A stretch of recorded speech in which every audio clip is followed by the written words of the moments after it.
سفيان الرحيمي. كنا متفقين باللي هذا هو اكثر لعاب ضاع فيه المنتخب المغربي في السنوات الاخيره، والسبب الله اعلم. السبب والله ما عرفنا السبب والله.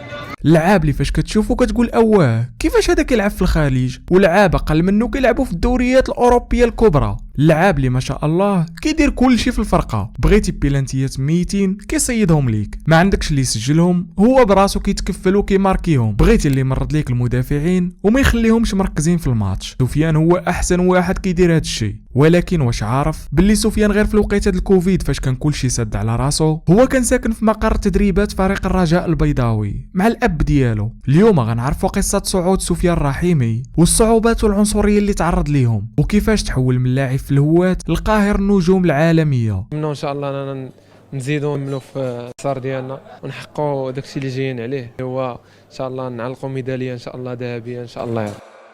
كلشي كيبدا نهار 2 يونيو من عام 1996. في هذا النهار الرجاء غتربح اتحاد طنجة في ماتش مصيري وغتدي البطوله الثانيه في تاريخها. ولكن في هذا النهار الحاج يعري اللي كان مسؤول على امتعه اللعابه الرجاء غيرجع للدار وغيلقى فرحه اخرى كتسناه، وهي انه تزاد ليه ولد اللي غيسميه سفيان. سفيان عاش الطفوله ديالو وسط فريق الرجاء بحكم انه ساكن حدا الوازيس تيران التدريب الفريق الاخضر، وحتى الاب ديالو خدام في الفريق. سفيان بدا كيكبر وبلا ما يحس لقى راسو كيعشق الكره وعنده شغف كبير بهاد اللعبه. وكيفاش يعقل انه ما يكونش عنده هاد الشغف وهو كيشوف كل نهار لعابه كبار كيترينيو قدام عينيه؟ سفيان بدا كيلعب مع الفئات السنيه ديال الفريق الاخضر وبدا كيتدرج حتى وصل لفئات الشبان، ولكن هاد المرحله غتكون صعيبه بزاف عند سفيان بحكم ان التدريب ولاو كيداروا في ملعب تيسيما اللي كان بعيد بزاف على فين ساكن سفيان، فداك الشيء علاش ما قدرش يوازي بين الدراسه والتدريب. وزيد عليها غتجيه واحد الاصابه خطيره في الركبه واللي غتبعدو على الكره لمده اشهر كثيره.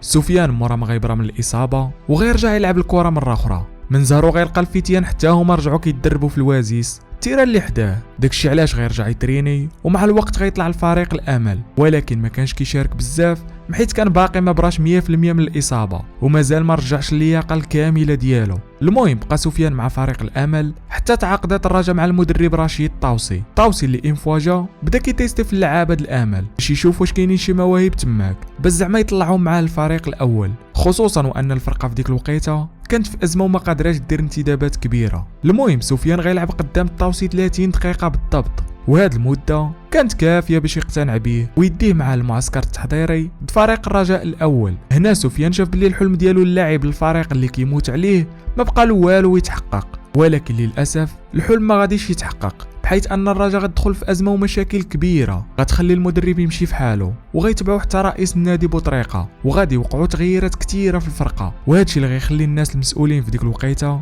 يعيطوا لسفيان ويقولوا ليه ما بقاتش عندك بلاصه في الفرقه، هاك وريقاتك وسير دبر على راسك في شي بلاصه اخرى. هاد الخبر الخوت صدم سفيان بزاف وحطم الحلم ديالو اللاعب في الفريق الاول. وفاش سولوه على الزعما في هاد الوقيته الاب ديالك ما توصلكش مع الاداره وبقيتي تماك، فجاوبهم وقال لهم بلي الاب ديالي كان رجاوي ولكن كذلك كان كيفهم في الكره وكيامن بحقيقه اللي عنده، فهو عمرو تدخل ولا توسط ليا لحقاش كان تايق في الموهبه ديالي وكان كيقول لي ديما الملعبه ولدي بحال المرايه، كلشي مكشوف وباين، كيخصك تشمر على دراعيك وتبين شنو عندك.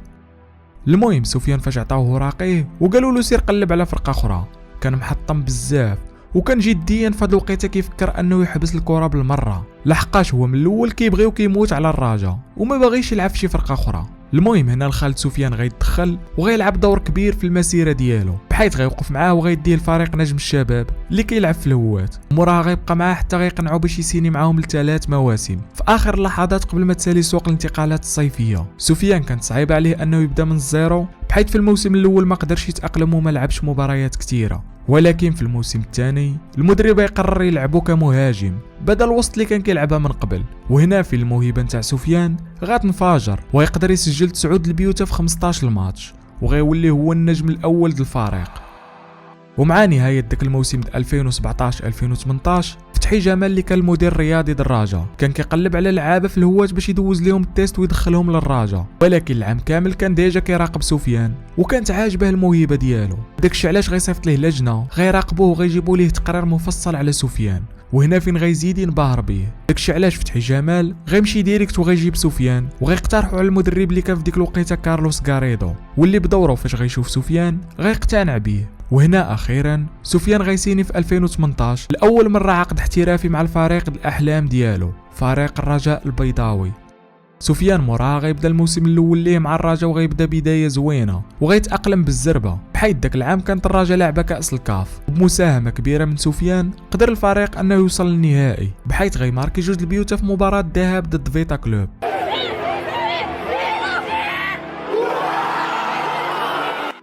وكذلك غيتقاتل في الاياب حتى غيقدر في الاخير انه يدي اللقب مع الرجاء من قلب كينشاسا. ومورا ما غيسالي الماتش سفيان ما غيصبرش وغيدخل في هستيريا د البكا. هنا الخوت متاكد باللي سفيان في هاد الوقيته كانت كدوز قدامه السنتات داكشي اللي فات، وكيتفكر كيفاش غير عامين هادي كان كيفكر انه يسمح في الكره. هو دابا تحول لبطل كما كان بوه باغي يسميه النهار الاول، والاهم انه حقق الحلم ديال الاب ديالو وهداه اغلى ميداليه في المسيره ديالو.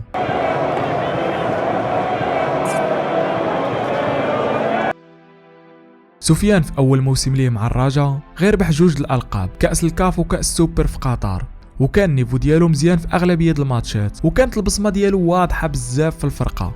وسفيان غيلعب مع الرجاء 83 ماتش غيسجل فيهم 30 بيت وغيعطي بزاف لي زاسيست، بلا ما نهضروا على عرام د البيلانتيات اللي كان كيصيدهم بالذكاء ديالو. وسفيان مع الرجاء غيدي بزاف د الالقاب بحال البطوله في 2020 وكاس الكاف 2 المرات في 2018 و2021، وغيدي حتى كاس السوبر وكاس العرب. وفي النهار 21 غشت من عام 2021 غتسالي القصه الجميله سفيان مع فريق الرجاء، بحيث داك النهار غيلعب اخر ماتش ليه بقميص الخضر، وهادشي من بعد ما توصل الاتفاق مع فريق العين الاماراتي وتم توقيع العقد قبل الماتش. ولكن رغبه سفيان انه يلعب النهائي مع الرجاء كانت كبيره بزاف، هادشي اللي دفع اداره العين انهم يتفاهموا الموقف وخلاوه يلعب الفينال مع الرجاء، واللي سالب تتويج الرجاء بكاس محمد السادس، وانتهت مع الحكايه واحد من افضل اللعابه اللي لعبوا مع الفريق الاخضر. فبحكم هذه المستويات الكبيره كان من الضروري المناداه على سفيان لتمثيل المنتخب، والبدايه كانت مع المنتخب المحلي اللي كان في ديك الوقيته تحت القياده المدرب حسين عموته. وسفيان شارك مع المنتخب المحلي في شان الكاميرون 2021، وهاد البطوله هي اللي غتزيد ترفع من اسهم سفيان بشكل كبير، بحيث غيدي الشان من قلب الكاميرون، وكذلك غيدي احسن لعاب واحسن هداف في البطوله.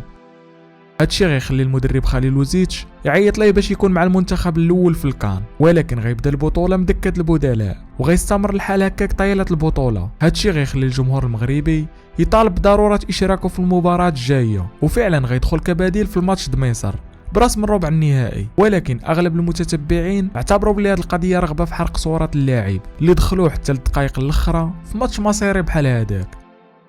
سفيان مورا هاد البطولة غيبدا مشوارو مع ناديه جديد العين، ومساره في الدوري الاماراتي كان مميز بزاف، بحيث في الموسم الاول ديالو تماك ساهم ب 26 هدف وشكل ثنائيه خطيره مع كوجو لابا. وفي بدايه الموسم الثاني ديالو مع العين وقع سفيان على بدايه جيده اللي تزامنات مع تولي الركراكي لسفينه المنتخب، واللي تزامنات كذلك مع اقتراب كاس العالم. فسفيان كان حاضر في اللائحه الاولى المباريات تشيلي والباراغواي، ولكن ما كانش حاضر في اللائحه النهائيه اللي مشات لكاس العالم، وهادشي اللي خلف جدل كبير. وعلاش الركراكي ما كيستدعيش الرحيمي للمنتخب؟ لا ضروري اي واحد يبغي انه يمشي يروح في هذه المنافسه الكبيره.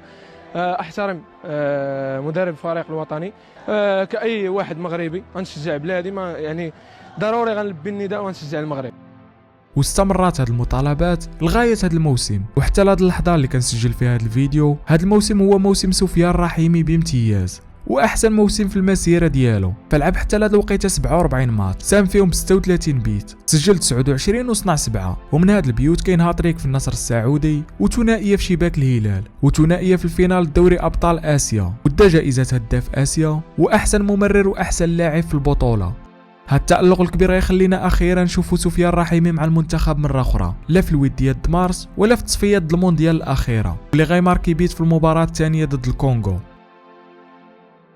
وغيستمر تألق سفيان كتر وكتر مع المنتخب في هاد الأولمبيات، بحيث حتى لدابا هو الهداف التاريخي للمنتخب والهداف حتى الأولمبيات ب5 البيوت، وباقي قادر يزيد يطلع هذا الرقم بحيث باقي عنده على الأقل 2 الماتشات.